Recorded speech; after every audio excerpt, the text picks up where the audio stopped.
Nesse vídeo aqui eu vou mostrar como usar a plataforma web para consultar os logs e todas as funcionalidades. Aqui você pode entrar, né, pela página inicial, colocando seu e-mail ou seu login e depois colocando a sua senha e clicando aqui no botão entrar. Fazendo isso, você vai cair aqui no menu principal. Tem algumas opções aqui em cima. Vamos em consultar log. Aqui você vai ver um botão que aparece aqui o seu CNPJ, o percentual de uso do HD, quantos teras que estão livres, né, no armazenamento no caso. Cada botão que aparecer aqui é um servidor de log, caso você tenha mais de um, você consegue gerenciar tudo por aqui. É só clicar no botão, vai abrir a próxima tela, onde você seleciona o período que você quer consultar. Né? De acordo com o que a polícia te passou, você seleciona aqui o período. Então, vamos supor, colocar fevereiro de 2024, clique em continuar. Aí ele vai te pedir qual é o tipo de consulta. Aqui nós temos dois tipos, logs de conexões e histórico de IPs. Qual que é a diferença entre eles? Tem clientes que não saem pelo NAT, que usam IP público diretamente. Nesse caso, histórico de IPs. E clientes que também usam IPv6, histórico de IPs também. Mas qualquer outro caso, né, no caso clientes que usam IP privado, que saem por um IP público lá do NAT, a gente vai em logs de conexões. Vamos nessa primeira opção aqui primeiro. Aqui nessa opção a gente vê que tem uma tela que já vem com alguns campos preenchidos, né? E cada campo aqui funciona como um filtro. Vou só dar um exemplo sem mudar nada nessa tela, vou clicar em pesquisar. Aí aqui abaixo vai aparecer vários resultados, né? Então se a gente for dar uma olhada aqui, ó, temos 50 registros, né, por página, temos 79 páginas. Podemos ir para a página 2 aqui, página 3 aqui, podemos ir para a última página.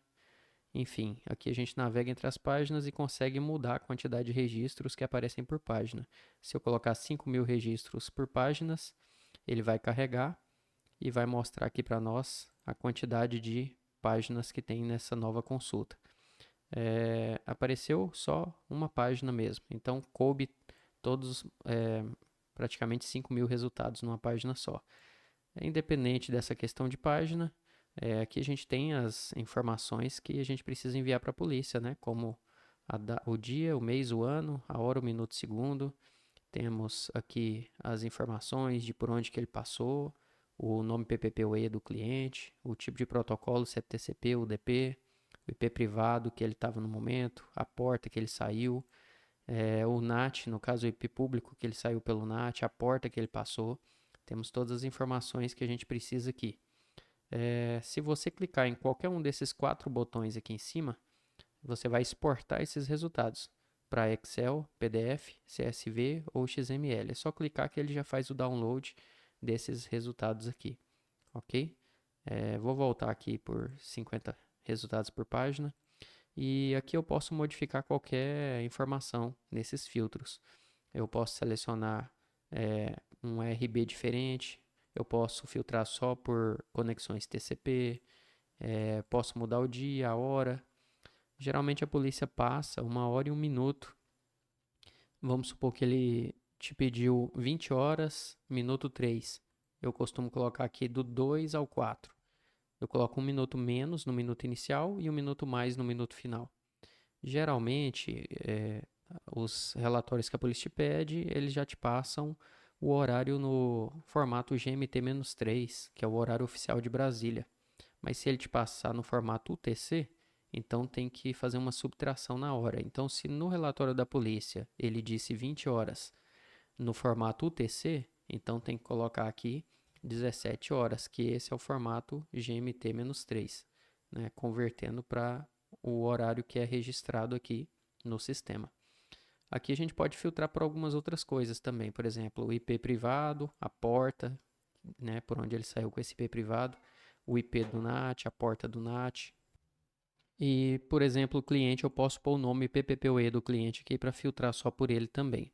Vamos dar um exemplo aqui. Eu vou pegar esse IP público e vou colocar aqui no campo IPNAT. Geralmente esse é o campo que a gente usa quando a polícia envia uma solicitação. Ela te fala qual é o IP público e você coloca aqui.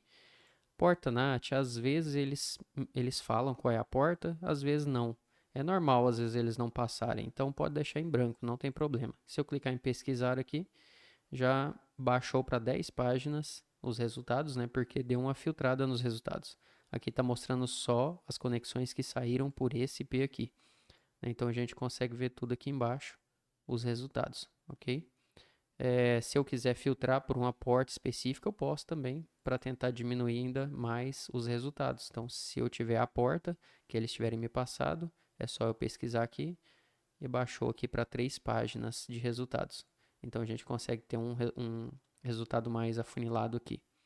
O fato é que com ou sem porta, né, a maneira que você consultar aqui, você vai enviar para a polícia, né? Clicar para baixar aqui nesses arquivos, no formato que você preferir, enviar para a polícia. A polícia vai ter em mãos o seu log, que é o log do provedor de acesso, e também o log do provedor de aplicação, que é onde aconteceu o crime. A polícia, tendo em mãos esses dois logs, ela consegue cruzar informações e conduzir a investigação. E uma vez que ela souber qual é o PPPoE que ela está investigando, ela vai te pedir para entregar os dados cadastrais daquele PPPoE. Isso você consegue no seu sistema de gerenciamento do seu provedor, ok? Esse processo é feito dessa maneira para que tanto o provedor de aplicação quanto o provedor de acesso não infringam, né, a lei do Marco Civil da Internet no que diz respeito à privacidade do cliente. Então, para que a privacidade seja mantida, né, é que a polícia consegue dessa maneira unir essas duas informações das duas pontas para conduzir a investigação. Então, basicamente é assim que você consulta aqui, né? Vamos fazer um exemplo agora de consultar IP público, ou no caso IPv6. É só a gente vir aqui em consultar log, clicar novamente no botão com o CNPJ, selecionar o período. Aí agora nós vamos em histórico de IPs.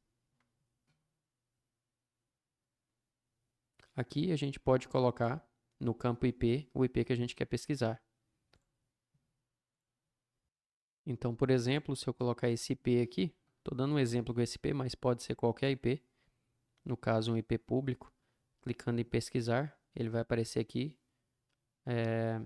quem estava usando esse IP. Então, como aqui apareceu só um registro, isso significa que desde o dia 1º de fevereiro de 2024, esse PPPoE estava usando esse IP que a gente consultou. Se aqui embaixo tivesse outros registros, né, estaria dizendo, por exemplo, a partir do dia 5 de fevereiro, quem estava usando esse IP já era outro PPPoE, mostraria o nome dele aqui embaixo. Dessa maneira, a gente não precisa filtrar aqui por dia, nem por hora, porque a gente consegue ter aqui o rastro completo, né, de quem estava usando esse IP durante esse mês. Aqui mostra a lista completa do mês. E a gente pode consultar também por IPv6. É só colocar o IPv6 aqui em cima, né, no formato que ele já aparece no MikroTik mesmo, só que sem colocar máscara, sem colocar barra, sem colocar o número correspondente da máscara, deixando só o IPv6 mesmo. E aí, clicando em pesquisar, da mesma maneira, a gente tem aqui, tá vendo? A partir de que dia que esse IPv6 foi atribuído a esse nome PPPoE. Então, se tivesse mais registros, da mesma forma. A partir do dia 8, quem estava usando era ela. Se você quer saber antes do dia 8, é só consultar, ao invés de fevereiro, né, consultar o mês de janeiro, para você saber quem era a última pessoa que estava usando esse PV6 que vai aparecer lá. Nesse mês aqui, a partir do dia 8, era essa pessoa que estava usando. Então, basicamente, é assim que funciona, né, essa consulta, tanto de IPv4 público quanto IPv6 nessa área do sistema. O restante aqui do sistema é basicamente para você clicar aqui em convidar colaborador para colocar outro e-mail, alguém que você queira que acessa os logs também do seu provedor, marca a opção de acessar relatórios, coloca o e-mail dele aqui e clica em convidar. Ele vai receber um e-mail com os dados para se cadastrar e acessar o sistema dessa mesma maneira que nós estamos acessando aqui. A outra opção que tem no sistema é essa de consultar tempo inativo. Aqui nessa opção, a gente vai ver todo o período que o sistema ficou offline, por qualquer razão que seja. Então, clicando aqui no botão com o CNPJ, ele vai mostrar aqui o dia, o mês, o ano, a hora e o minuto certinho em que o servidor ficou inacessível e a hora que ele voltou a ficar online, ou se ainda não está online. Esse registro aqui é útil para quando acontece alguma falha no servidor ou no software. Quando acontece uma falha no software, eu sou notificado e já vejo o que está acontecendo para ele voltar. Mas ele tem processos automáticos, né, para fazer ele voltar a funcionar também. Mas pode acontecer, por exemplo, uma configuração na rede que faz com que ele fique incapacitado de acessar a internet, né, e de se comunicar com a plataforma. Pode ser que acabe a energia e ele desligue, né, se o servidor estiver desligado, então vai ficar registro aqui de quando que ele ficou desligado e até quando ele ficou desligado, né? Enfim, qualquer tipo de problema que faça com que ele fique inacessível vai estar aqui nesses registros também. Aqui também temos essa opção, quero desligar esse servidor com segurança. Essa opção aqui é útil para quando você precisa fazer algum tipo de manutenção na máquina, ou limpeza, ou trocar ela de lugar, né, físico. Então você, clicando nessa opção, o sistema vai enviar um comando para não ter nenhum tipo de desligamento forçado no servidor, para ele desligar da forma correta, desligando o software, desligando todos os processos, desligando o banco de dados, para só depois desligar a máquina, né? Para não dar nenhum tipo de problema. Então, se você clicar aqui, ele já vai desligar automaticamente a sua máquina. Bom, basicamente é só isso, né? Que tem aqui no sistema para mostrar na plataforma web. Se tiver alguma dúvida, entre em contato que a gente vai tentar esclarecer da melhor forma possível.